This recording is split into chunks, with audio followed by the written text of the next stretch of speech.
स्वागत आहे तुमचं या व्हिडिओमध्ये। आज आपण महत्त्वाचे असे इम्पॉर्टंट असे प्रश्न पाहणार आहोत। 1000+ प्रश्नाची आपण जी सिरीज सुरू केलेली आहे त्याच्यामध्ये आपले 240 प्रश्न झालेले आहेत। आज आपण 241 प्रश्नापासून पाहू। ज्यांना 240 प्रश्न पाहिले नसते त्यांना पाठीमागचे व्हिडिओ पाहून घ्या। हे सगळे टीसीएस पॅटर्न नुसार अपडेटेड प्रश्न तुम्हाला पाहायला मिळतील। भारतातील सर्वात लांब सिंचन कालवा कोणता आहे? पर्याय क्रमांक ब इंदिरा गांधी कालवा। याचे महत्त्वाचे मुद्दे समजून घ्या। इंदिरा कालवा हा भारतातील सर्वात लांब कालवा आहे। भारतातील सर्वात लांब हे अंदाजे 650 किलोमीटर लांब आहे आणि पंजाब हरियाणा या राजस्थानमधून वाहते। महत्त्वाचं बरं का, याच्यावरती पण प्रश्न येऊ शकतो। इंदिरा गांधी कालवा प्रकल्प राजस्थानमधील अर्धशुष्क आणि शुष्क भागांना सिंचन प्रदान करणारा जगातील सर्वात मोठा सिंचन प्रकल्प आहे। जगातील सर्वात मोठा सिंचन प्रकल्प आहे। कोणत्या राज्यांची सीमा म्यानमारशी आहे? अरुणाचल प्रदेश, नागालँड आणि मणिपूर आणि मिझोरम यावरील सर्व मध्ये म्हणजे पर्याय क्रमांक ड येईल। आता महत्त्वाचं समजून घ्या, जे अरुणाचल प्रदेशाची म्यानमारची 520 किलोमीटरची सीमा आहे तर नागालँडची देशाशी 215 किलोमीटरची सीमा आहे। हे दोन्ही महत्त्वाचे मुद्दे लक्षात ठेवा। भारतीय राज्यघटना कधी लागू करण्यात आली? पर्याय क्रमांक ब 26 जानेवारी 1950। याचं भरपूर जणांना कन्फ्यूज होतं पहा। 26 जानेवारी 1950 रोजी भारतीय राज्यघटना लागू झाली आणि संविधान हा कोणत्याही देशाचा मूलभूत कायदा असतो। भारताचे संविधान तयार होण्यासाठी 2 वर्ष 11 महिने आणि 18 दिवस लागले। 1928 मध्ये गुजरातच्या स्थानिक शेतकऱ्यांनी ब्रिटिशांविरुद्ध कोणी बारडोली सत्याग्रह आंदोलन केले? पर्याय क्रमांक ब सरदार वल्लभभाई पटेल।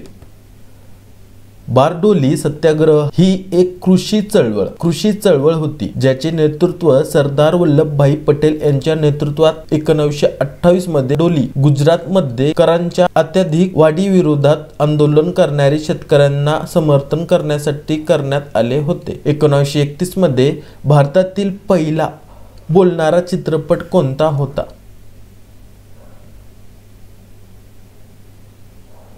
पर्याय क्रमांक क आलम आरा। आलम आरा हा भारतातील पहिला बोलपट ध्वनी चित्रपट होता। म्हणजे बोलपट म्हणजे काय? ध्वनी आवाजाचा। अर्देशीर इराणी यांनी त्यांचे दिग्दर्शक केले होते। महत्त्वाचं हे पण महत्त्वाचे मुद्दा लक्षात ठेवा। कोणी केलं दिग्दर्शक? आलम आरा। 14 मार्च 1931 रोजी रिलीज झाला। आता हा एक तारीख महत्त्वाची, 14 मार्च 1931 रोजी रिलीज झाला। थॉमस मंत्रो यांनी 1820 मध्ये कोणती जमीन महसूल प्रणाली सुरू केली? एकदम बेसिक प्रश्न। पर्याय क्रमांक क रयतवारी। लॉर्ड हेस्टिंग्ज 1813-1823 हे गव्हर्नर जनरल होते तेव्हा रयतवारी प्रणाली सुरू झाली। कळतं कधी सुरू झाली? तर रयतवारी प्रणाली 1820 प्रथम थॉमस मंरो यांनी मद्रास प्रेसिडेन्सी मध्ये सुरू केली। भारतीय राज्यघटनेतील तरतुदीमध्ये सुधारणा करण्याचा अधिकार संसदेला आहे। हा अधिकार राज्यघटनेच्या कोणत्या कलमाने संसदेला दिला आहे? पर्याय क्रमांक ब कलम 368। संविधानात बदल करण्याचा अधिकार फक्त संसदेला आहे। हे कलम 368 अन्वये नमूद केले आहे।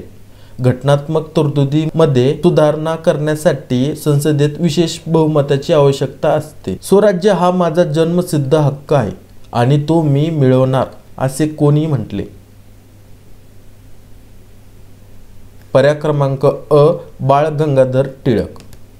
बाळ गंगाधर टिळक यांनी स्वराज्य हा माझा जन्मसिद्ध हक्क आहे आणि तो मी मिळवणारच हा नारा दिला। स्वराज्य हा शब्द सर्वप्रथम कोणी मांडला? मग बाळ गंगाधर टिळकांनी बनवला होता। भारतीय राज्यघटनेत टिंब अनुसूची आहेत। पर्याय क्रमांक क 12। राज्यघटनेत एकूण 25 भाग आणि 12 अनुसूची आहेत। महात्मा गांधींनी भारत छोडो आंदोलन कधी सुरू केले? भारत छोडो आंदोलन भारत छोडो आंदोलन। पर्याय क्रमांक क 8 ऑगस्ट 1942. 8 ऑगस्ट 1942 रोजी दुसऱ्या महायुद्धात भारत छोडो आंदोलन सुरू झाले. ही एक चळवळ होती ज्याचे ध्येय भारतातून ब्रिटिश साम्राज्याचे उच्चाटन करणे हे होते. जगातील सर्वात लांब नदी कोणती आहे याच्यामध्ये भरपूर जण कन्फ्यूज होता. ह्या दोन मध्ये डायरेक्ट उत्तर पण सांगतो तुम्हाला. या दोन मध्ये एवढं कन्फ्यूज होता, कोणतं उत्तर द्यायचं त्यांना कळतच नाही परीक्षेच्या टायमाला. तर पर्याय क्रमांक याचं येतं क, नाईल. आता याचं दोन्हीचे महत्वाचे मुद्दे समजून घ्या, तुमचं कन्फ्यूज दूर होऊन जाईल. जगातील सर्वात लांब नदी नाईल. लांब नदी पहा, महत्वाचं पहा, सर्वात लांब नदी ही नाईल आहे. आणि तर जगातील सर्वात मोठी नदी ॲमेझॉन. कळतं? जर तुम्हाला लांब नदी म्हटलं तर नाईलकडे जायचं आणि मोठी नदी म्हटलं तर ॲमेझॉनकडे जायचं. हिमालय पर्वताच्या कोणत्या श्रेणीतील आहे? पर्याय क्रमांक अ, वली पर्वत. वली पर्वत हे जगातील सर्वात सामान्य प्रकारचे पर्वत आहेत. खडकाळ उंच असले हिमालय, अँडीज आणि अल्प्स हे सर्व सक्रिय वली पर्वत आहेत. Great dividing range, great barrier reef, जगातील सर्वात मोठा परवाळ रीफ, ग्रेट व्हिक्टोरियन डेझर्ट कोणत्या खंडात आहेत? पर्याय क्रमांक ड, ऑस्ट्रेलिया. टिंबटिंबला दक्षिण अमेरिकेतील सूक्ष्मतोष्ण गवताळ प्रदेश म्हणतात. पर्याय क्रमांक क, पॅम्पास. दक्षिण अमेरिकेतील सूक्ष्मतोष्ण गवताळ प्रदेशांना विविध प्रदेशामध्ये विविध नावाने संबोधले जाते. जसं समजून घ्या मुद्दे: पॅरामोस, पुना, पॅम्पास आणि कॅम्पोस आणि पॅटागोनियन स्टेप. सरकारच्या कोणत्या प्रकारात अंतिम निर्णय घेण्याचे शक्ती लोकांनी निवडून दिलेल्या व्यक्तीवर अवलंबून असते? पर्याय क्रमांक अ, लोकशाही. भारतीय राज्यघटनेनुसार अँग्लो इंडियन समुदायातील किती सदस्यांना राष्ट्रपती लोकसभेसाठी नामनिर्देशित करू शकत असत म्हटले बरं का. सध्याला नाहीये का आहे ते सविस्तर पाहून घेऊ आपण. पर्याय क्रमांक किती आहे? अँग्लो इंडियनच्या सभासदातील संख्या 2. अनुच्छेद 331 नुसार राष्ट्रपती अँग्लो इंडियन समुदायातील 2 सदस्यांना लोकसभा सदस्य म्हणून नियुक्त करू शकत होते. परंतु 2019 हे कलम काढून टाकण्यात आले. भारतीय राज्यघटनेचे कोणते कलम जीवन आणि व्यक्तिक स्वातंत्र्याच्या संरक्षणाची हमी देते?